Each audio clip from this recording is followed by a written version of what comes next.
Hello, everybody. Welcome to today. Yay!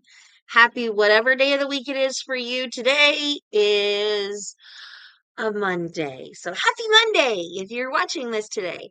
And if you're, or this evening, because it's still in the middle of the day and I'm still taking forever to record. So today we are going to discuss about a conversation that is very near and dear to my heart. And a lot of people are like, oh, really? My name is actually Gabby. Actually, it's Gabriella to be precise. But my nickname also is Gabby. And I will tell you, I'm a hairdresser who comes with her own personal warning label. So, usually I can tell people's humor level with that one. Did you laugh? So, in the reason I am bringing up communication is because when I start doing consultations from new clients, the constant thing I get told is I didn't like the old person, as in the previous stylist. I didn't like the older stylist. She never listened to me. I never got what I wanted, yada yada yada. So when this comes down to communication, let's break down what the word means. The word communication, it is a noun. And it is a noun of impairing or exchanging information or news from one form to another. So whether it can be a computer system sending an email, it can be you and me talking, it can be you and me texting. It is imparting of information. And the second definition of communication, means of sending and receiving information, such as phones and computers. Now, there are four ways we in this world communicate, and it is obviously verbal, what we're doing right now, nonverbal, which is like facial movements, like, and then the next one is written. Do I really need to get into that one? Like texting or writing. And then the next one is visual, a picture. So a lot of people tell me that they want blonde. I usually tell them, let me see it on your phone. What are you looking at? And the other reason I tell people that one is because my phone sometimes, I'm trying to remember. I think it wasn't an iPhone, but one of their screens, I have it written down at work, um, that their tint is blue. So when people are looking at things, it has a blue tint. So when they send me the picture, it has more of like warmer tones to it. So it's not as cool and or not as much warmth in the picture, more ashier. And so when I get it, I'm like, oh, okay. And they'll be like, that's not what I sent you. This is what I sent you. And so I always tell people, let me see it on your phone. Let me see what you're looking at.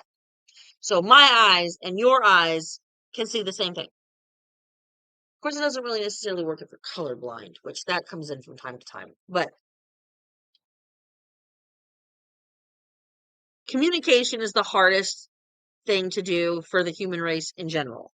Okay, let's just be honest. How many times have you gotten mad at your best friend, your mom, your cousin, your brother, your husband, and you're like, oh my God, like seriously, why are you yelling at me?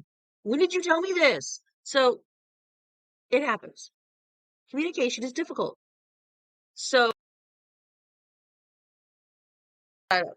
when you start your consultation is when you come in. Okay, a consultation is where, let me specify. So a consultation is where you talk to that client or you talk to that stylist, vice versa. Communication back and forth is being held. Okay, in person, in the chair. Okay, I'm one of those, I like to do in-person consultations. I know some people that are like, no, I don't care. It's all the same. And I'll be honest, I'm not one of those. So I require in person consultations. and usually prior to the appointment or days prior to the day of the appointment. And it's just because it depends on what service we're doing, to be honest with you. Um, so I can also make sure I book accordingly. But anyway,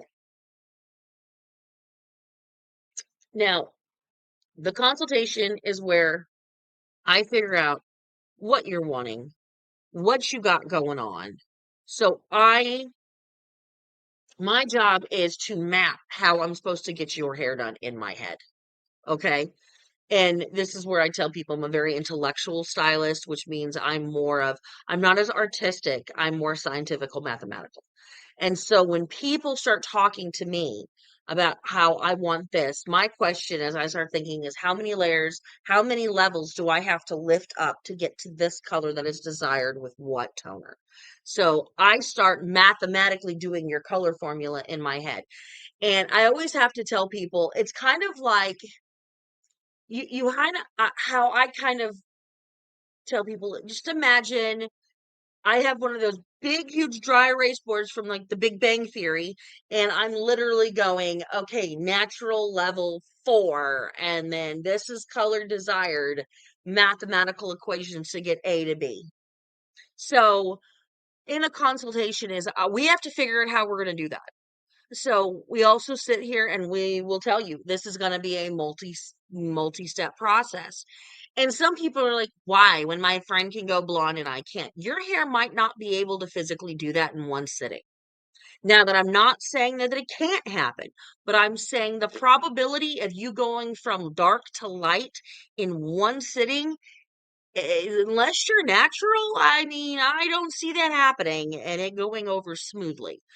Not going to say that, but your definition of dark and my definition of dark could be two different things. At times when clients come in and they say things to me like when we start asking you, like what shampoos do you use? We are not asking to put down whatever product you're using. It is truly an informative question.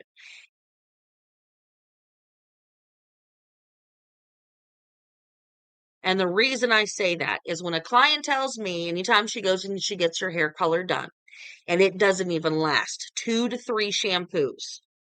What shampoo are you using? 2, how often are you shampooing? And then 3, are you doing any aftercare product like conditioner, leave-in conditioner? Believe me, I'm going to tell you as a colorist, this is where people are like, this is where I tell people I'm very vocal. I am not going to be able to fill that need if I know if you're going to go home and do something that I know is going to make your color fade. If I have a client who likes store brands, I'm not going to lie, I will generally steer them towards Sally's. And a lot of times clients will look at me and be like, really? I will tell you what I prefer. And then I will give you some ones that you can get that are a good comparable one. But I always say to get the best results, you want to use nicer brand products, is what I say. So I'm not about product shaming. I'm really not. There's usually, if I do not like a product, there's generally a good reason why. So I will tell people I would not prefer that. I would prefer something else. Not saying that the product doesn't work for you, but what I am going to tell you is it has caused issues for many of my clients in the past. That is my way of saying, I don't like it, go away. I don't like that product. That product don't exist no more. So when we ask you what products are you doing at home, what is your hair routine? Same thing when I ask a lot of my makeup ladies. I'm like, okay, how often do you do your makeup? What skincare products are you using? Not because I'm trying to sell you a skincare. I'll be honest with you. Majority of the time, I am a personal choice person because I'll be very honest with you. I have a lot of skin issues. And it's just because of I have very sensitive skin.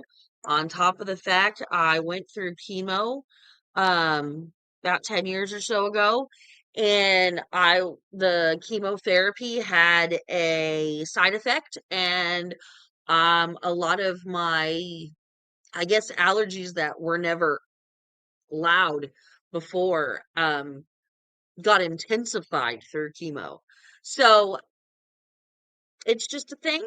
So, so there'll be weeks where I can use all of my fancy schmancy things.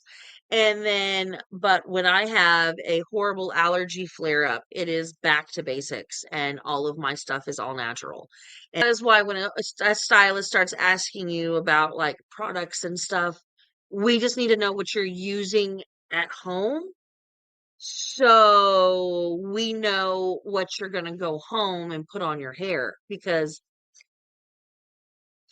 when we do your hair, we want to make sure that whatever we're giving you, whether it's color or style, um, you're still able to replicate at home. Because when people go in and sometimes when they get haircuts, they don't think about how often you're going to have to come back. Um, the maintenance of it with, washing and styling. How many products are needed for that style? Some people are like, I don't like doing anything to my hair, but my hair won't hold a curl. I will tell you right now, and I'm going to probably make a lot of you laugh at this. We live in Texas, and Texas has a high level of humidity. Now, what does humidity do? It likes to make you frizzy as heck like a big old pussy willow. So to keep that under control is we use hair products. So when we tell you these things, we are not telling you to try to get a sale in.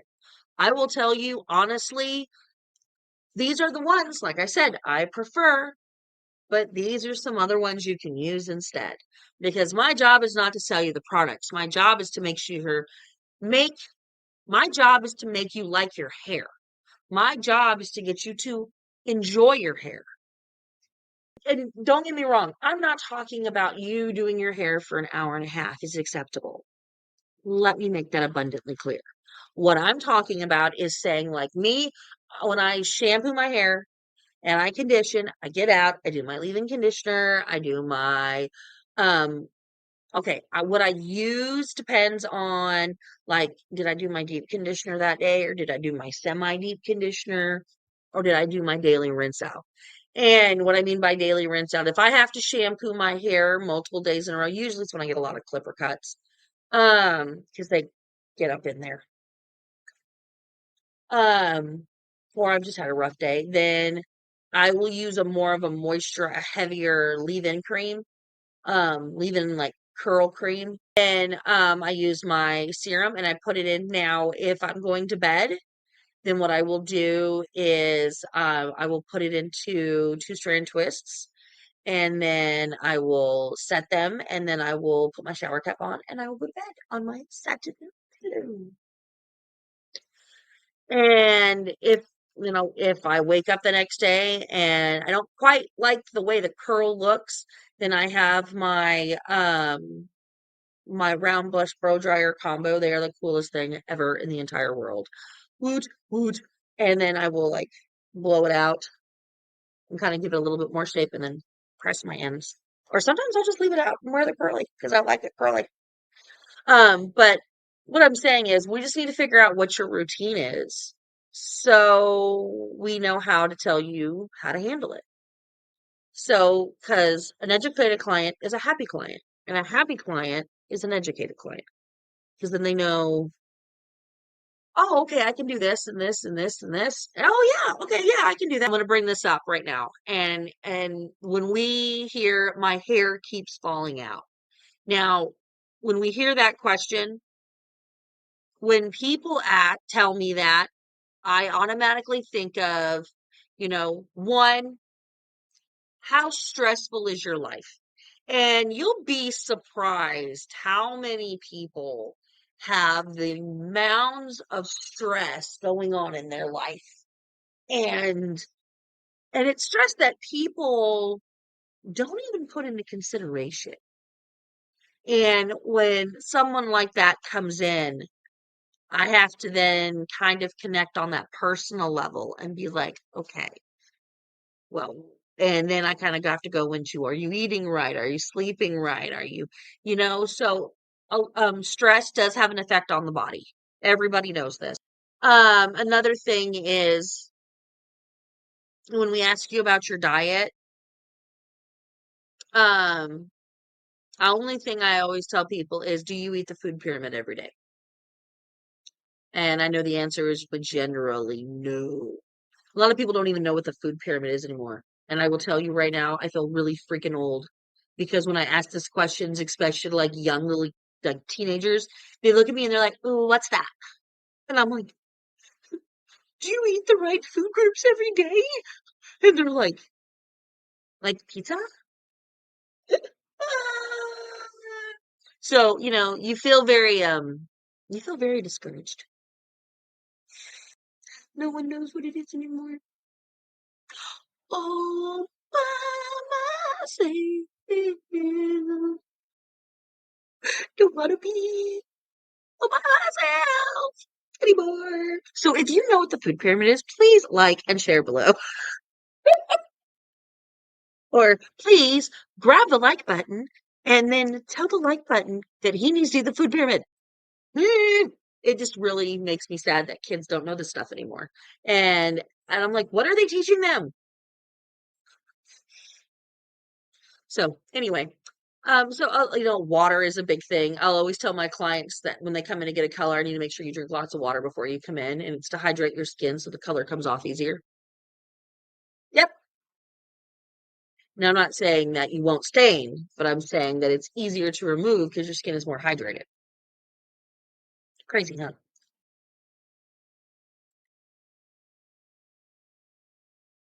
Also, during COVID, um, a lot of people they heard so many things, and everybody was like, "COVID will make your hair fall out." So I'm having to educate people on how the body works when you're sick and when you recover and when you get like a flu shot or a COVID shot or or your tetanus shot.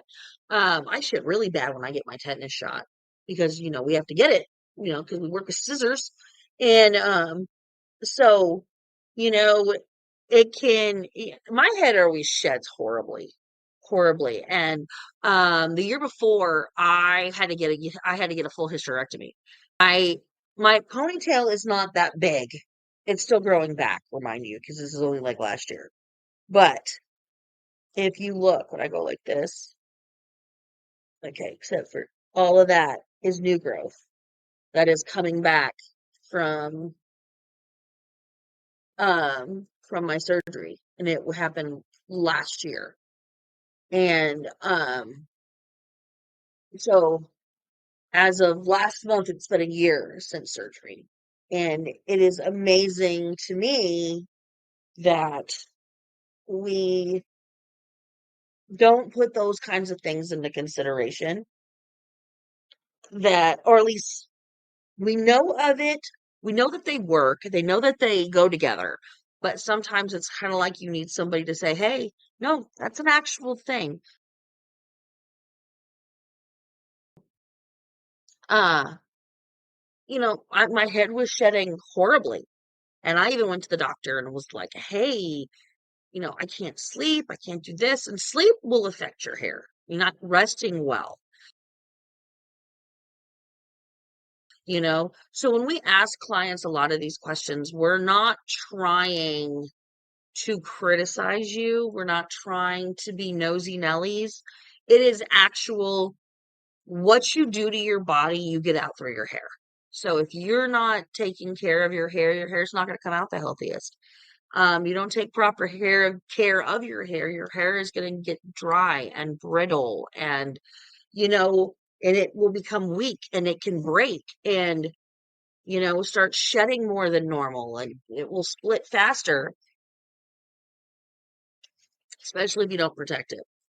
And it's kind of like I have clients that tell me that they don't like to get their hair cut more than twice a year, and I'm all like, you better take real good care of it then. because, I usually tell my clients no more over 12 weeks. So, I mean, it varies to that person to how often. So, generally, what I say is when your hairdresser's like, okay, are you looking to keep it like this level, this length, yada, yada, yada? Okay, then come back in this much time. And, I usually tell people it's when your hair stops doing what you want it to. Now, some people will say, yeah, that's when I shampoo it and try to style it.